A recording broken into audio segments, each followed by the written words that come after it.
We have an Olympian champion and world number 2. We got a special guest today, the Philippine representative for pole vaulting in the Paris 2024 Olympics, EJ Obiena. Welcome to Starting Lineup, EJ. Thank you, Ali. Thanks for having me in. Such a wonderful intro. Let's just go back last year, 2023 alone. You've been able to bring home lots and lots of medals, not just medals, but gold medals. How are you enjoying and celebrating these wins? I haven't celebrated, I would say, because it's been a busy year, and I think we ended the year quite late, and I needed to prepare for the indoor, so there's not really much. I actually just had 2 weeks in Philippines, and also hustle and bustle in Manila as always, then back to work, so that can wait post Paris, I would say. So right now we're still zoned in, we're still working, we're still focusing.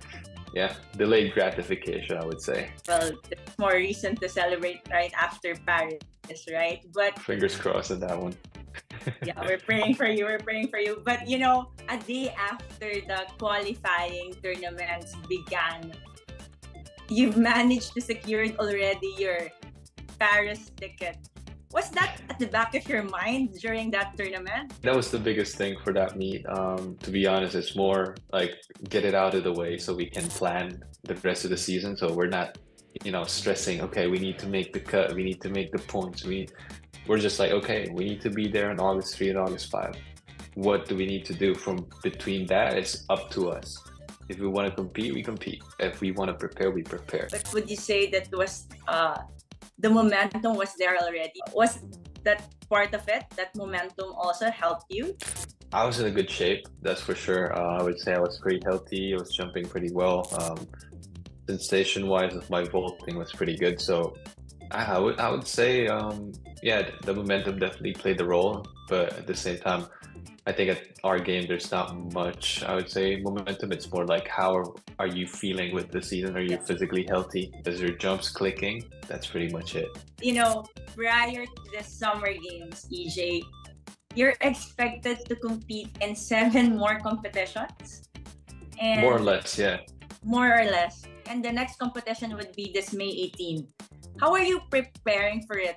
Is there a different training knowing that Paris Olympics is just around the corner? Not really. I would say not really. In general, it's the same metric we're using. We're still working on mostly getting stronger, getting faster, which is, as athletes, that's what we do. We try to improve day by day. I don't really see any drastic change that needs to be done, but I'm just, working on it. It's making sure that I'm healthy come that day.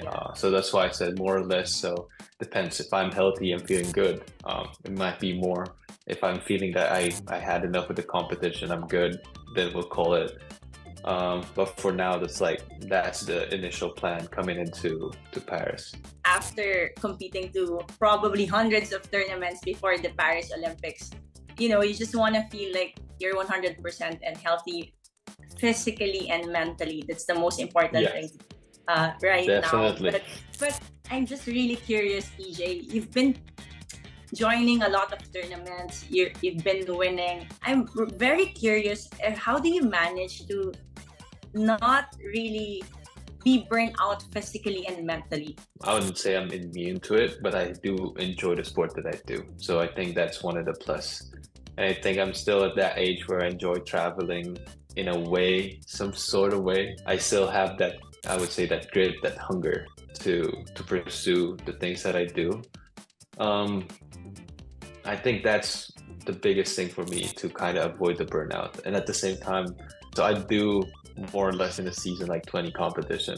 That's half of what this Polish guy is doing for his season, which is he's doing 40. So considering that, maybe that's why I'm also okay. And I would say my coach knows how to prepare us physically. Last year, I started the year with Southeast Asian Games in May. And then I Yeah. had in October the Asian Games. That's a pretty long season, and I think if we manage that, we'll be able to manage hopefully this year. I think that's very true, EJ. You just have to know and prioritize which tournaments to join, and you have great support system around you. That's why I guess burnout is not really an issue for you physically and mentally. But overall, EJ, you've been really training, joining tournaments, but how was the journey towards Paris 2024 been for you overall? Tougher than I thought, and it's been quite a journey, and a lot of things have happened. I'm here for the ride, the ups and downs, I guess. So we're still kicking. I mean, it's not smooth for sure. There's little things here and there that still needs to be handled. Yeah, but I think I've got some experience in my side, and definitely have a little bit more knowledge how to handle these things a little bit better than it was. And yeah, moving to Paris, I think just dealing on the things that needs to be dealt with one thing at a time. So yeah, hard to give specifics, but it's not smooth as what maybe a lot of people think. It's not as easy as what it may look like. There's a lot of things that happen in the background. It. As an athlete, there are things that just sometimes happen, and Yep. you're just like, well, I need to manage this somehow, find a way to make it still work, and make the most out of it. I totally agree. It's not always the smiling EJ that we see on camera. As an athlete as well, I think those are the moments and the things that we will remember during the times that we need some motivation, those hard times. Yeah. We want to push because of all of those things, and I bet if there's one hardship in this preparation for 2024 Olympics, what would that be? I think just the sacrifice that it takes. I mean, I've never really thought of that it would be this much of a sacrifice and different aspects of it, because I'm going in all in. So what I mean by that is anything that